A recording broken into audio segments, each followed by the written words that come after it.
अस्सलाम वालेकुम जी, कैसे हैं आप सब? उम्मीद करती हूँ बिल्कुल खैरियत से होंगे और अल्लाह का शुक्र मैं भी बिल्कुल ठीक हूँ। आज जी बहुत ही मज़े का मौसम हो रहा था, बारिश हो रही थी और इतने कोई मज़े का मौसम हो रहा था ना, यहाँ पे जी मैंने जो गमले लिए थे, जो बाबा ने मुझे गमले दिए थे, चारों के चारों गमले यहाँ पे इतने प्यारे लग रहे थे और यहाँ पे जी इनको खुद से मतलब कि ज़ाहिर सी बात है पानी लग रहा था और बारिश इतने टाइम बाद हुई है और शुक्र शुक्र शुक्र है कि बारिश हो गई है। मौसम इतना मज़े का हो रहा था और सर्दियों में बारिश का तो मज़ा ही अपना होता है। तो यहाँ पे जिस पर ने वीडियो सेंड की थी स्टोर से, तो फिर मैंने कहा आपके साथ शेयर कर दूँ। यहाँ पे इतने मज़े से बारिश आ रही थी जो कि सही नज़र आ रही थी। दूसरी वाली वीडियो में तो इतनी ख़ास कोई नज़र नहीं आ रही थी, तो यहाँ पे बहुत ही मज़े की नज़र आ रही थी बारिश ना। तो मैंने सोचा चलो मामा लोगों की तरफ बुला लेती हूँ इधर ही। तो मैंने उन्हें कॉल की, मैंने कहा आप लोग ना इधर ही आ जाएँ और यहाँ पे वैसे भी मौसम भी अच्छा है तो यहीं पे बैठते हैं ना। तो मैंने तो जाना था, फिर मैंने कहा कि उन्हीं को बुला लेती हूँ। फिर मामा लोग आए हुए थे, मामा भाभी लोग, और साथ में जी छोटी सिस्टर आई थी, बड़ी भी आई थी, कज़न भी आई हुई थी। और मैंने सोचा चलो आज मौसम भी अच्छा है तो मैं ना यहाँ पे साथ में चाय बना लेती हूँ और साथ में पकोड़े बना लेती हूँ। तो बस मैंने मसाला तैयार कर लिया था और मेरा अपना भी इतने शदीद दिल कर रहा था ना पकोड़े खाने का, और इन्हें देख के अभी भी मेरा मुँह में ना पानी आ रहा है। इतने मज़े के पकोड़े बने थे, क्रिस्पी क्रिस्पी से, और साथ में जी चाय बन रही थी यहाँ पे। बस साथ में चाय बन रही थी और साथ में जी मैं बना रही थी पकोड़े। तो यहाँ पे सिस्टर जो है वो चाय डालेगी और कज़िन के ना बाबा भी आ गए थे उसे लेने के लिए। तो फिर मैंने इसे बोला, मैंने कहा तुम इस तरह करो, जल्दी से चाय डाल दो और पकोड़े जो हैं वो मैं साथ-साथ जैसे-जैसे बनते जाएँगे वैसे-वैसे मैं तुम लोगों को देती जाऊँगी। अंदर ट्रे में चेंज करती हूँ क्योंकि ज़ाहिर-सी बात है कोई और तो कुछ शरीक तो है नहीं, तो यहाँ पे फिर साथ-साथ मैं बना रही थी और साथ-साथ ये लोग खा रहे थे क्योंकि मुझे ये था कि वो लोग लेट ना हो जाएँ और चले ना जाएँ। तो कज़िन के बाबा लोग तो उसे ले ही ना जाएँ, तो इसलिए फिर मैंने कहा मैं आराम सुकून से पकोड़े साथ बनाती हूँ, साथ-साथ तुम खा लो। बस हम लोग यहाँ पे बैठे कुछ देर बातें की और फिर बस चले गए थे, मामा लोग भी मामू लोग भी सारे चले गए थे। और फिर मुझे याद आया कि मैंने तो रात के लिए आटा ही नहीं है, तो फिर मैंने यहाँ पे जल्दी से आटा बनाया। और आटा बनाना मुझे आजकल पता नहीं क्यों इतना मुश्किल लगता है ना, मुश्किल इसलिए लगता है क्योंकि ना सर्दी होती है, शायद इस वजह से, सर्दी की वजह से ना पानी गर्म करो फिर उसके बाद आटा बनाओ, मतलब कितना मुश्किल काम लगता है मुझे आटा बनाना। तो मैं ये सोच रही थी, मैंने कहा कि आटा ना इस तरह करती हूँ कि एक ही बार बना के रख देती हूँ, लेकिन पता नहीं क्यों सर्दियों में भी ना मेरा आटा एक बार ख़राब हो चुका है। लास्ट वीडियो में आपने आई थिंक देखा होगा, तो वो ख़राब हो चुका है। तो मैं नहीं चाह रही थी कि ख़राब हो, ख़राब तो शायद इसलिए भी होता है कभी कभी ना, आपका बर्तन भी अगर गंदा हो तो उसकी वजह से भी हो जाता है। तो मुझे लगता है उस बर्तन में शायद कोई मसला था, तो इस वजह से वो आटा ख़राब हो गया, वरना सर्दियों में आटा वाला कहाँ ख़राब होता है। मैं तो गर्मियों में एक एक हफ़्ते का आटा बना के रख देती हूँ और ये तो फिर सर्दियाँ हैं। तो यहाँ पे मैंने फिर थोड़ा सा आटा बनाया था, इतना ज़्यादा बनाया नहीं था क्योंकि ज़ाहिर सी बात है एक चीज़ आपकी वेस्ट चली जाए तो फिर दुख भी होता है। और साथ में रोटी में इतनी ज़्यादा खाती भी नहीं हूँ क्योंकि हस्बैंड ने सिर्फ खानी होती है रोटी, तो मैं तो सिर्फ एक टाइम सुबह के टाइम या खा लेती हूँ या सिर्फ रात के टाइम, एक टाइम मैंने रोटी खानी होती है और वो भी एक रोटी, तो फिर ज़ाहिर सी बात है इतना आटा बनाने की ज़रूरत भी नहीं पड़ती। तो बस मैं यहाँ पे साथ-साथ आटा बनाऊँगी। आपने क्या करना है, आपने मेरे चैनल को सब्सक्राइब करना है, लाइक करना है, शेयर करना है और बेल आइकन पे लाज़मी प्रेस कर देना है ताकि हर आने वाली वीडियो आप तक पहुँचती रहे। अच्छा, जितने भी मैंने नोट किए, जितने भी आप लोग वीडियो देख रहे होते हैं ना, आप लोग सब्सक्राइब नहीं किया होता है और वही लोग ज़्यादा देख रहे होते हैं जिन्होंने सब्सक्राइब नहीं किया होता है। जिन्होंने सब्सक्राइब किया होता है ना, उन्होंने वापस देखने की ज़हमत नहीं करते हैं। और खैर चलें कोई बात नहीं, लेकिन आपने मेरा चैनल सब्सक्राइब कर लेना है और बेल आइकन पे भी लाज़मी प्रेस कर लेना है। और यहाँ पे जी मैं बना रही थी आटा, और आटा तकरीबन हमारा बन ही चुका था और फिर मैं खाना भी बना लूँगी साथ ही, और साथ में रोटी बना के तो फिर मैं एक साथ जो है आराम सुकून करूँगी। लेकिन यहाँ पे जी मैंने आराम नहीं करना था, मेरा दिल चाह था, आज मैंने ऑयलिंग भी कर ली थी और मेरा दिल चाहता है मैं पहले शावर ले लूँ, चेंज वगैरह कर लूँ और उसके बाद जो है रोटी वगैरह बनाऊँ, क्योंकि दिल ही नहीं कर रहा था मतलब कि कोई काम करने को, और इसलिए फिर मैंने सोचा पहले मैं शावर ले लेती हूँ। और फिर अभी पानी मैंने रखा हुआ है गर्म होने के लिए, रॉड वगैरह ऑन किया हुआ है। इस पर तो रॉड की वजह से ना हमारा बिल भी बहुत ज़्यादा आए, हमारा हमेशा हमेशा कम आता है, और लेकिन इस पर रॉड की वजह से हमारा दूसरे वाले घर से ना ज़्यादा आ गया है, मतलब 9-10 यूनिट इस तरह से ज़्यादा आ गई हैं।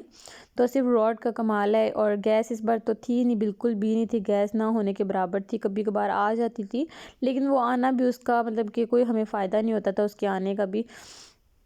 तो कपड़े वगैरह भी मैंने प्रेस करके रख दिए थे और साथ में रॉड भी लगा दिया था, बस पानी जैसे गर्म होता है तो मैं भी शावर लेने चली जाऊँगी। साथ में मैंने सोचा चलो ये वाले काम भी कर लेती हूँ, क्योंकि जब बंदा नहा के निकले ना फिर ये पानी वाले काम तो बिल्कुल भी करने का दिल नहीं चाहता। तो इसलिए मैंने कहा पहले मैं आटा बना लेती हूँ, ताकि मुझे ये ना हो कि अभी बाकी काम रह गए हैं और फिर उसके बाद ही मैं बाकी के काम कर लूँगी। और यहाँ पे बस वापस आके तो रोटी बनानी है। मुझे ये था कि मैंने सिर्फ रोटी ही बनानी है, लेकिन यहाँ पे हमारे काम और भी बहुत सारे होते हैं। कपड़े वगैरह मैंने वॉश किए हुए थे, वो भी जगह मैंने वॉश नहीं की थी। नीचे टब आपको नज़र आ रहा होगा अभी, तो वो भी मैंने वॉश नहीं किया था। फिर मुझे ये हुआ, मैंने कहा आज ना इस तरह करती हूँ, ये वाले बर्तन जो हैं ये भी वॉश कर लेती हूँ। तवे वगैरह थे वो वॉश करने थे, साथ में जो सब्ज़ी वाली टोकरी थी वो वॉश करनी थी, साथ में कूलर भी वॉश करना था। तो यहाँ पे मैंने सब्ज़ी और फ्रूट वाली टोकरी भी वॉश कर लेती, हॉट पॉट भी सारे वॉश कर लिए थे।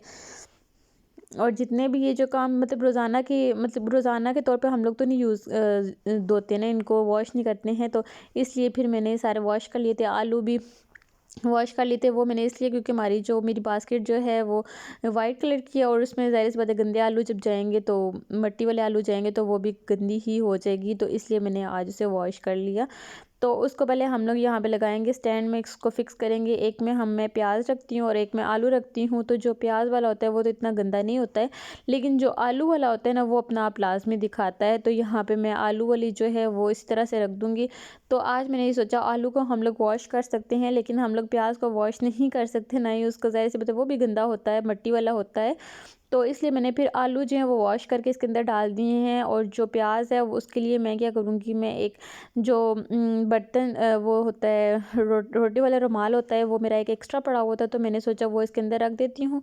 तो इसके अंदर रख के फिर इसके अंदर प्याज रखूँगी, क्योंकि इस तरह से ना वो गंदा भी नहीं होगा और साथ में काफ़ी टाइम यूज़ भी हो जाएगा। खैर कोई बात नहीं, अगर मैंने ज़्यादा भी इधर हो गया, इतनी खूबसूरती ना भी हो तो कोई बात नहीं, चलेगा। लेकिन ये रोज़ाना के टाइम पे मुझसे नहीं होता भई, ये वॉश नहीं हो सकता, तो इसलिए फिर मैंने इसके अंदर रोटी वाला रुमाल रख दिया।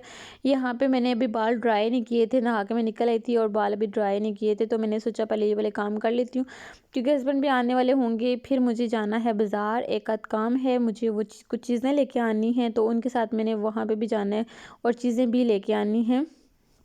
तो अभी जो है कूलर वगैरह हम लोग भर लेते हैं पानी। हमारा ये तो 19 लीटर वाली ये बॉटल भरी जाती है और पूरा हफ्ता तकरीबन हमारे चल जाती है। सर्दियों में तो आपको पता है पानी इतना बंदा पी भी नहीं सकता है और इतना यूज़ भी नहीं होता है। खाना भी हमारा एक आध दिन बाद ही बनता है, तो इसलिए फिर यहाँ पे जो है कूलर वगैरह मैं भर लूँगी। कूलर से मैं पानी हम लोग कम यूज़ करते हैं। मैं कूलर से इस तरह करती हूँ, बॉटल भर लेती हूँ और साथ में जी फिर बॉटल वगैरह यूज़ कर लेती हूँ। खाने के लिए अलग से बॉटल भर के रख लेती हूँ और पानी पीने के लिए अलग से 2-3 बॉटल्स भर के रख लेती हूँ। वो 1-2 दिन चल ही जाती हैं, तो मुझे रोज़ाना ये बॉटल्स नहीं भरनी पड़ती। बस फिर मैं हस्बैंड के साथ गई थी और मैंने बस कुछ चीज़ें लेनी थी, अंडे वगैरह लेने थे और लेज़ चिप्स वगैरह इस तरह की चीज़ें लेनी थी और साथ में दूध भी, और बस वो लेके अभी-अभी मैं वापस आई हूँ। यहाँ पे जूते वगैरह चेंज करते हैं, चीज़ें वगैरह उनकी जगह पे रखते हैं, बाकी जो अंडे वगैरह वो भी निकालूँगी, वो भी अपनी-अपनी जगह पे रखूँगी, और बाकी ये जो खाने-पीने की चीज़ें, खजूरें लानी थी, खजूरें लेके आई हूँ और साथ में खाना भी बन गया था। खाना मैं बना चुकी थी, बस ये था बैंगन वाले पकौड़े बनाने थे और बस पकौड़े मैंने फ्राई करने थे। यहाँ पे आके फिर मैंने फ्राई किए, क्योंकि मैं चली जाती तो फिर वो ठंडे हो जाते, और ठंडे आपको पता है ऑयली ऑयली से हो जाते हैं, नरम-नरम हो जाते हैं, वो इतने मज़े के नहीं होते। और वैसे अगर बैंगन के पकौड़े इस तरह से बने हो तो वो बहुत ही मज़े के होते हैं। तो मैंने सोचा चलो वापस आऊँगी तो उसी टाइम फ्रेश जो हैं वो मैं फ्राई कर लूँगी, इतना कौन सा टाइम लगना है। तो हस्बैंड के लिए मैंने किया, लेकिन उन्होंने कहा नहीं मैं तो आलू के चिप्स खाऊँगा, आलू वाले पकौड़े खाऊँगा। तो फिर मुझे ये था, मैंने कहा चलो ये भी अच्छा हो गया, कहते मैं खुद ही काट लूँगा। फिर उन्होंने आलू वगैरह कटिंग की और साथ में उन्होंने आलू वाले पकौड़े खाए। और साथ में ये मैं लेके आई थी, मुझे आपने कमेंट में लाज़मी बताना है आप इसको क्या कहते हैं। तो ये लेके आई हूँ तिल वाले, और बहुत ही मज़े के थे। बस हम लोग ये बैठ के थोड़ी देर खाना-शाना खा लिया हम लोग, और बस ये एन्जॉय करेंगे और साथ में कुछ देर बातें करेंगे।